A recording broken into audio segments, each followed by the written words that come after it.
Okay. The ostensible subject, the name of what we're doing here, is building community in the face of a changing world.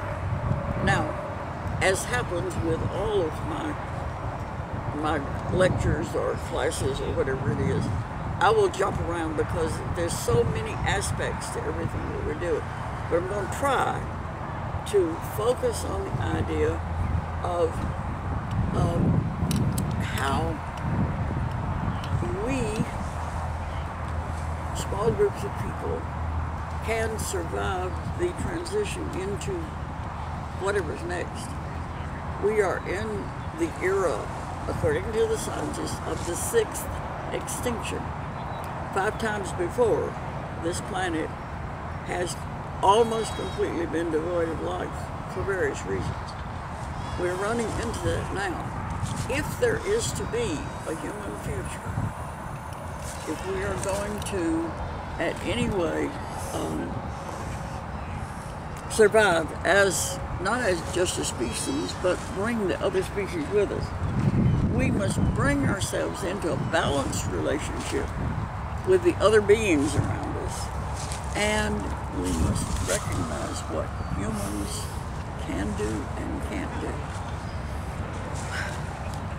Albert Einstein, one of his many quotations that I've found, said essentially, and I'm not quoting here, I'm paraphrasing, that which got us here is not going to be that which gets us out. We grow from having new thought. Action comes from having new thought. But you can't think yourself into different, you've got to live it. So what I want to look at today, what I want us to look at today, is what is community? Now, is community the same as tribe? We need a definition of both. These are both units that people can work within. As tribal culture has been one of the most successful variations of humans being together. Tribal, by and large, means generally of the descendants of one or a few people who are deeply bound together by blood or by marriage. And it can get very large, but it seems like about the optimum size for a tribe to care for itself and all would be under 50. I like odd numbers, so I'd say 47, maybe. But that may not be a stable group. You have to have other groups around to interact with. The same thing would be on community. I hear people say the pagan community. There is no pagan community. There is a neo-pagan, and I say neo because we are not exactly what our primitive forebears were. It's a movement, and we're all a part of it. And right here at Phoenix Festival, we may have a community. So what does community mean? Community, in my estimation, means a group of people, maybe up to 200, maybe, taking round figures. The community is a group of people committed to caring for the group needs. And right there we run into trouble with what Western culture is. Western culture is, I want to give this, I want this, and so I should have it. I. We are a culture of individuals, and very greedy individuals, incidentally. I want this, and everybody else can do without. That's not, everybody doesn't do that all the time, but I'm speaking of overall things. More for me and mine.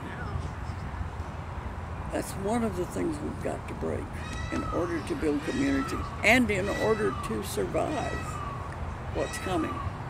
You might say to me, grandmother, so what's coming? I don't know. I don't know. I can only see traces of what's coming. I can see that there is climate change, and I can see that there is overpopulation, as we were saying earlier, John. Too many people is at the core of many of our problems, and we'll pay for this. This is going to happen. I want to look at some of my notes here. We have systems that have served us, for good or ill, for a long time. They no longer serve us. And I believe that as we look for what comes next, we've got to say, what do people need, not want, what do we need to keep going? Air, water, food, and then it goes into medical care and schooling for the children or for anybody. Housing, there's so many aspects. In a community, the group would be focused on the needs of the group. And those people that cannot put the group first will have to go somewhere else. They won't fit. But in a community, and that's kind of what I'm looking at. In a community with these things coming down, we can come together and begin to solve things. I'm going to look at my notes there. I have a lovely quote. I collect everybody else's words because it backs me up. The misconception which has haunted philosophic literature throughout the centuries is the notion of independent existence. There is no such mode of existence. Now, it says, thinking that you can live independently of everything else is impossible. Every entity has to be understood in terms of the way it is interwoven with the rest of the universe. And I think that's where we're coming to right now. And it means we've got to give up a lot of stuff. We've got to give up a lot of our ideas of what's important and valuable. And we will gain through that. We're going to, those brave enough to take this step to build an interwoven group, to be the authority, we have to recognize that if I don't want to go out and hoe corn, and that's the job where I'm needed, I'm going to be in a real hard way. I'm going to have to do things I don't want to do. Well, that's really not too much different from now. I'm sorry? I think we all have to do a lot of things we don't want to do now. That's right. Also. We really will. To begin with, we've got to look at what's happening and acknowledge it. We have to admit to the reality and the size of the problem.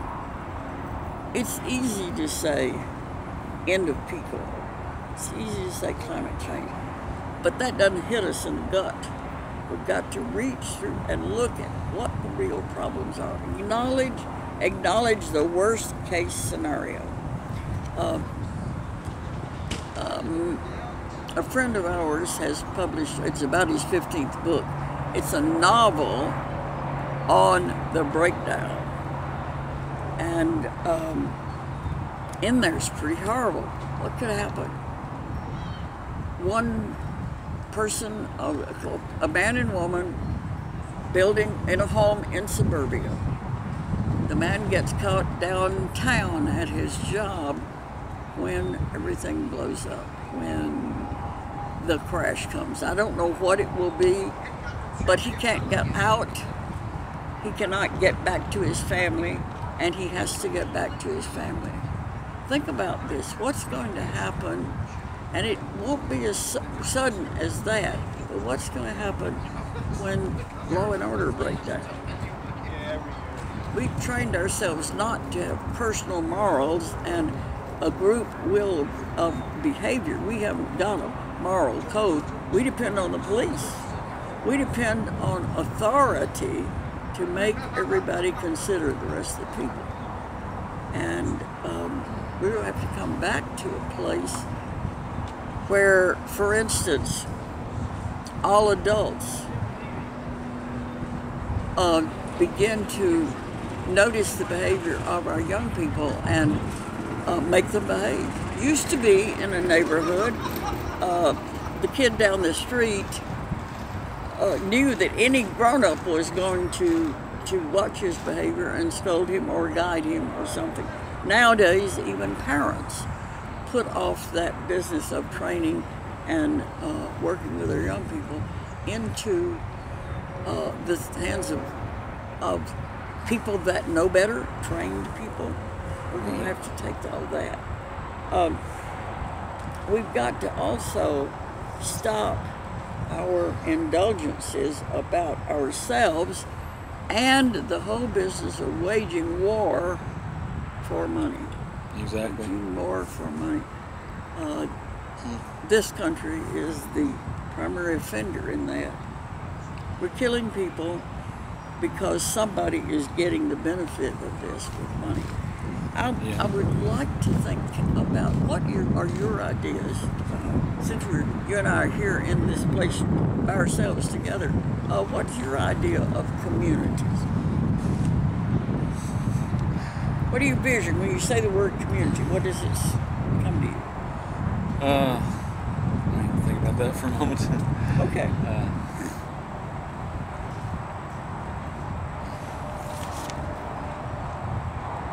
Well, that's a rather simple answer, I suppose, but community is everyone working together for the common good. There you go. That's everyone working together for common good. But everyone has to work together for the common good, That's right. otherwise it doesn't work.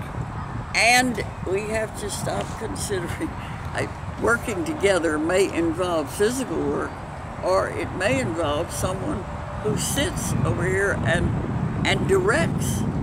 They don't get to be boss forever. Right. It changes. It changes. I'm just posting a short clip of your lecture. There. Sorry, I'm not trying to be rude, but I want everybody to be able to see it. We are essentially, at this point, this culture is the frog in the pot. Think about this. All of these big things are hard to understand, so we don't bother to understand them.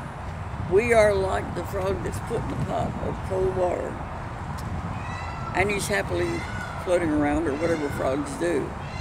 They light a fire underneath. Now the fire is ultimately going to boil that frog, but it's not immediate. It's not happening right now. He's not too hot. And so he continues to do froggy things, whatever it is, while he waits. And what happens is it gets hotter and hotter so gradually that he has begun to cook before he even notices. We are in the pot. I think we're the frogs. And we are the frogs.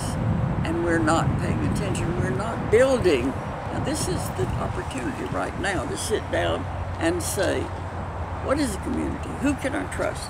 Gather together your tribe. Maybe start off with an idea of just a very few people you can trust, you can depend on, you can stand back to back with each other and say, what do we need to know to live with, to protect ourselves, to care for ourselves, to carry on our part of the culture, and how far can we go? Being spiritual people, we have to realize we cannot depend on using up all of our resources. We've got to be sustainable, meaning use what you have so that there will be more out there. Native American tradition is for the 7 generations. And at least that many, we have to realize we are leaving as a heritage. I feel like I'm wandering around the whole idea of community, but I really had hoped we would have people here that could could add to this. But I say, just as you did, John, that a community is a group of people committed to each other and the well-being of each other. And that's going to be a big step from our individualistic, there goes my rocking chair, over there. Is it fixed, hopefully? Papa John's taking it to the tent. Democracy may not be the proper form of government for what we're looking at. And I know that's heresy in this country. We have to learn to govern ourselves with each adult being responsible for their own behavior. We cannot behave. Yes, thank you. We cannot say, oh, somebody's going to tell me what to do, and if I don't like it, I'll do what I want. I can take what I want. I can do what I want. We can't. That's the problem I see, no personal responsibility. Yes, no sense of responsibility. Some religions, oh, well, it's not my fault, the devil made me do it. I'm sorry? In some religions, they want to blame some imaginary figure. The devil made me do it. I'm not a bad person, but I was tempted. And yeah, well, that's, a of course, cop-out. almost a joke for blaming some, as you say, imaginary person, some figment. However, I do see a lot of people that if it's not breaking the law, it's pretty acceptable. Okay, take an example of last night. And I have been participant in and an instigator for other people of what happened last night. We didn't know you beforehand, but we're older, much older, and we don't travel as much as we used to, at least Nybor doesn't. And we came down here kind of out of our comfort zone because our